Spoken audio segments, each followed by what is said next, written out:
the Agile brand.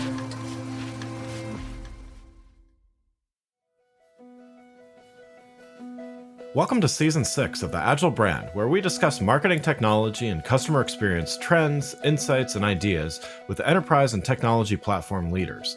We focus on the people, processes, data, and platforms that make brands successful, scalable, customer-focused, and sustainable. This is what makes an Agile brand. I'm your host, Greg Kihlstrom, advising Fortune 1000 brands on MarTech, marketing operations, and CX, best-selling author and speaker. The Agile Brand Podcast is brought to you by TEKsystems, an industry leader in full-stack technology services, talent services, and real-world application. For more information, go to teksystems.com. Now let's get on to the show. So it's not every day that I get to see over 1,000 robots all in one place. So today is special in a few ways. So first of all, I'm here in Ängelholm, Sweden at the Boozt Fulfillment Center, and just took a tour with Tobias of their facility and got some pictures, some video. We'll share that on the show as well. But now we're going to talk about creating amazing efficiencies while also delivering on an amazing customer experience in online retail. After all, why can't you have a lower cost per transaction while raising your net promoter score and your customer satisfaction? To help me discuss this topic, I'd like to welcome Tobias Sjölin, CTO of Boozt Fulfillment and Logistics, a division of Boozt Group. Tobias, welcome to the show. Thank you very much. It's a pleasure to be here. Yeah, I'm really excited to be able to be here in person. Yeah. So why don't we get started with you giving a little background on yourself and your role at Boozt? Great. So I've been at Boozt for 13 and a half years now. So I usually say it's me and the plastic flower still here. So we have a group of people who've been here for a very long time. But I've been part of the company when it was very, very small. We had very manual warehouses and processes around it. And now we're sitting in this fulfillment centers with 86,000 square meters and robots all over the place. So my job in all thing, as I said, I'm CTO for this specific Boozt Fulfillment Logistics company. So my responsibility is to make sure that all the software systems are working as efficiently as possible, but also in collaboration with all the hardware that we have as well. So as you mentioned, we have hardware from a company called AutoStore, which is Norwegian. So then we try to make that as efficient as possible with software, basically. So you have 3 different teams with developers working with software. Great. And for those that are not as familiar with Boozt, could you talk a little bit about what is Boozt and what do you do? Sure. So Boozt is an e-commerce retailer in the Scandinavia. We have a Scandinavian focus. So what we do is we focus also on something called Nordic department store. So we don't only have fashion, we also have the interior design, we have sports, beauty, and so on. So it's basically a department store for the whole family. So what we do is, I say we focus Scandinavia. Our biggest markets is Sweden and Denmark. We have a European presence as well, but we try to focus on the markets that's close to heart. So that's why also the fulfillment center is here in the southern part of Sweden, because then we can reach all of our markets very, very efficiently. So basically that's what we do. We get items into the warehouse and we send them out again. And then we have a whole headquarters in Malmö as well, so an hour south from here, where we have our own marketing team, our commercial team, design team, customer service, financial team, and so on. So what you see here now is the fulfillment process of the company. But then we have another 500 people in Malmö, and then some other development centers as well. Great. I want to start by talking about the online retail customer experience. And so as I just saw, taking a tour, very efficient and just massive. Again, we'll have the video in the show notes as well. But just a lot of moving pieces here, and a lot of customers that are expecting. They have high expectations from their orders. So you're mostly online, right? So I know you have a couple retail stores, but primarily online. So it's incredibly important that the e-commerce experience is great. Right. How does Boozt approach that from a staffing and a team perspective? I mean, everything we do is from a customer point of view. So when we walked around here as well, I also mentioned that when we do different automations or different process changes, we always think about the customer first. So is this improving the customer experience? Is this making delivery faster for a customer or in any way better for the customer, right? So it goes through all of the different teams. So when we do from a commercial point of view or different campaigns and stuff like that, we always focus on the customer first. So what we do when we do different prioritizations, for instance. So One thing is from business value, but mainly we discuss what is the best for the entire company, and that is usually what is best for the customer. So what is best for the end customer, and that is what has the highest priority. And then we work our way through into the whole. So we have different roadmaps all over the place, but in a general strategy, that's how we work with. So our customers know that's how we make our money. I think you mentioned we have 2 different physical stores as well. I think those are less than 0.01% of the revenue. So what we live by is our revenue from our online store. So if the customers are not happy, then we don't get any money. Yeah, and so with that focus on the e-commerce experience, how much of what you create is customized from a technology standpoint, and how much is off the shelf, so to speak, from a technology perspective? So almost nothing is off the shelf. We have 210 developers working in different teams, so around 4 to 6 developers in each team, and each team has a responsibility. So you have one team responsible for checkout, one team is responsible for the robots, one team is responsible for listing page and so on. So you have all those systems are custom made. So we started with a web shop, and then we've done our own content management system. We have our own CRM system. We have our own warehouse management system, warehouse control system, ERP system, and so on. So the whole core universe of our e-commerce is made by ourselves. That's also what makes it fast. We can do very, very fast changes, and we talk about processes, how to improve them rather than different bottlenecks in the system. So we never say, the system can't do that because of X. It's always like, what is the most efficient way of doing this? And then we change it. That also seems important because a lot of e-commerce experience feels kind of cookie cutter. Like you go one store to the other, it all feels the same. So it seems like that's a differentiator as well, right? We hope so. I mean, especially we try to, one of our main advantages is our fast deliveries. So we try to keep that, so next day delivery. Even when 13 years ago when I started, so even then we focus on fast deliveries. And then the problem has been when you scale a very big e-commerce, how do you keep the speed of the whole thing? Because I said we have 800,000 different items in the warehouse, right? So now we need to find one of them. It takes way longer time than what was before, right? Yeah. So that's a constant kind of evolution of, how can we just make it faster and better and make sure that we reach the customer in time. So what kind of measurements and methods do you use to make sure that you're optimizing and having that optimal customer experience? I don't know if all of them is a good answer, but that's kind of how it feels like, right? Yeah. So, I mean, of course, we use Google Analytics to make sure that, the website is working as it should. We do different A and B testing on that one. Yeah.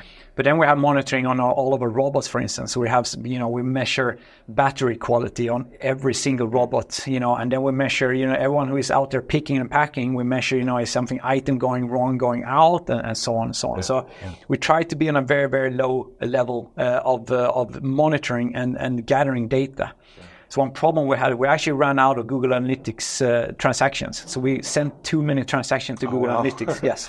So we had to find other technologies in order to keep up with the data amount that we're sending them. Wow. So we do that a lot. What role does self-service play in the end customer experience? Yep. And, I believe that self-service also applies to internal teams as well.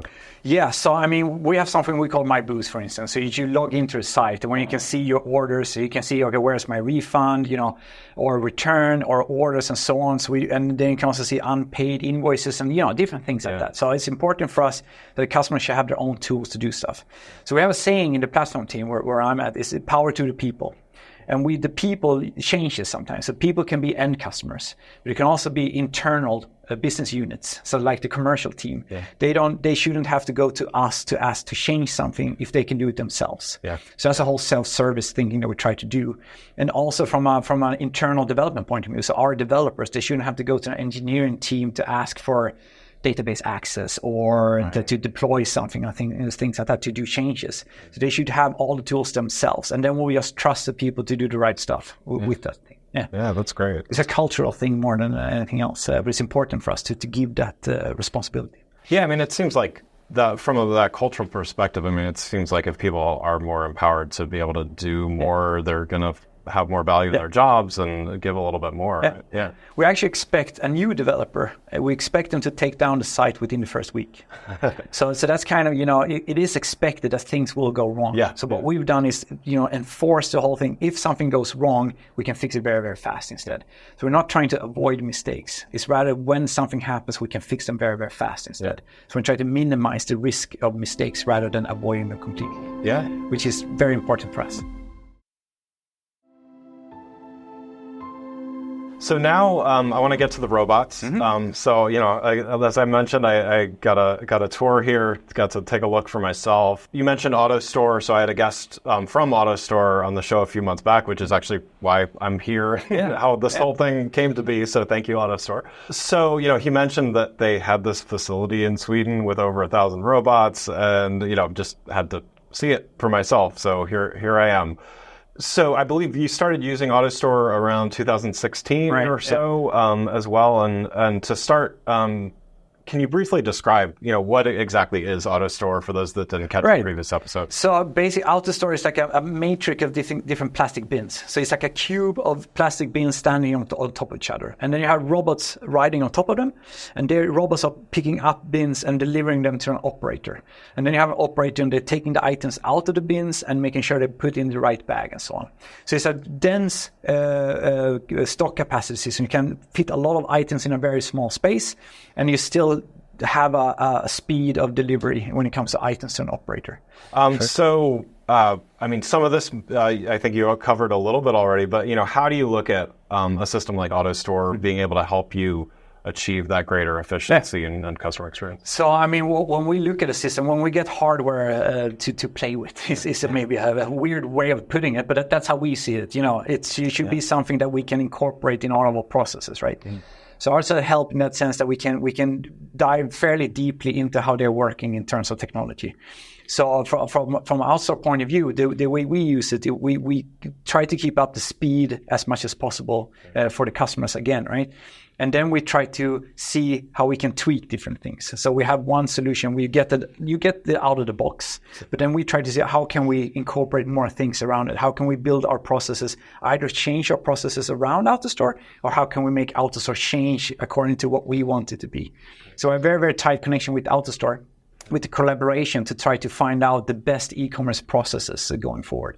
So we help them to spread different things, how we do it, and then they help us with different technology. So it's a very nice collaboration for us to do. And so you mentioned in another interview that you did about cost per transaction, and that's definitely a key way to look at efficiency, and it's a way that you look at efficiency. What are the factors that go into this? That's how we're measured, all of us, from a fulfillment point of view, right? So how much money do we pay per order going out? And then also you can add, and we have returns coming back in and then inbound. So everything has a cost. Each transaction has a cost. So you try to either minimize that or automate it. So you have a robot doing it instead. But even if you have a robot doing it, you still want to make it as efficient as possible because it's still a resource game. Yeah. So you can't just be complacent with it. You still need to be very, very accurate on how you're doing it, how to make it more efficient. So it's a lot around, cost for us is the number of touches of an item. So if we would like to place an item in the perfect place in the first go. Yeah. If we have to move it 7 times, that's a cost for us. So we measure every time we move something. We measure, how do we put it in a bag and things like that, and how do we make it very, very efficient for all the people. So we have some amazing warehouse people working here in the warehouse. And what we try to do is to make them as efficient as possible as well. So all the technology we have here is to make the human we have here more efficient and to do more efficient work. That's great, and that's a great way of looking at technology. I think with all the talk about AI and everything these days, I like to look at it as augmentation, not replacing humans. It's really not at all. We have the same thing. AI is a great tool. It's like a tactical tool for doing different things, but it's not a replacement of everything that exists right now. Yeah. So you have AI. AI can do fantastic things. We would like to see that's one of the tools that we're using to make things more efficient, right? And then you have other things like database optimizations that, no one asks you, so, how many databases do you have? Because that's like a void question now, because everyone's doing databases. Right. So for me, that will be the same thing with AI, like 10 years from now. AI is something that exists everywhere. This is a very, very powerful tool to use, but it's not everything. It's, something to elevate humans. Yeah, absolutely. And so, it's September right now when we're recording this. We are, getting towards peak holiday shopping season. So, we're talking a lot about efficiency, a lot about cost per transaction. What does the system look like at its peak? Yeah. So I don't want to stress out any logistic colleagues I have now. We started planning in May for peak. Okay. Yeah. So we're in the middle of our peak planning now. So now it's like game time. Now it starts to ramping up to the whole thing, so I think it's 29th of November, which is Black Friday this year. So everything we do here now is So usually what we do is Q1 and Q2, we do new products. And in Q3 now, then we clean up all those products. Then we focus on performance. We focus on the bug fixing, all of that. So all of that, we're pressure testing the whole warehouse now to make sure we find all those things that will explode during peak. Okay. So we'd rather find them now than find them during peak. Okay, so you're planning the whole year basically for Black Friday. Yeah, that's our Super Bowl. That's in one go. That's everything is happening at one time. Yeah. We also have things in with the web shop, for instance. We're actively trying to take that down with traffic now. Yeah. So we're putting it as much traffic as we can until the web shop breaks. And then we roll back to traffic again and say, what braked? There was this one here. And then we can fix that one. And then we push more traffic. So we try to push it. We'd rather break it down now than during peak. That's the main plan of the whole thing. Right. But during peak, if you're asking transactions, so we do 220,000 pieces in 24 hours. From this, it's like 70,000 orders, something like that, in one day, so 24 hours.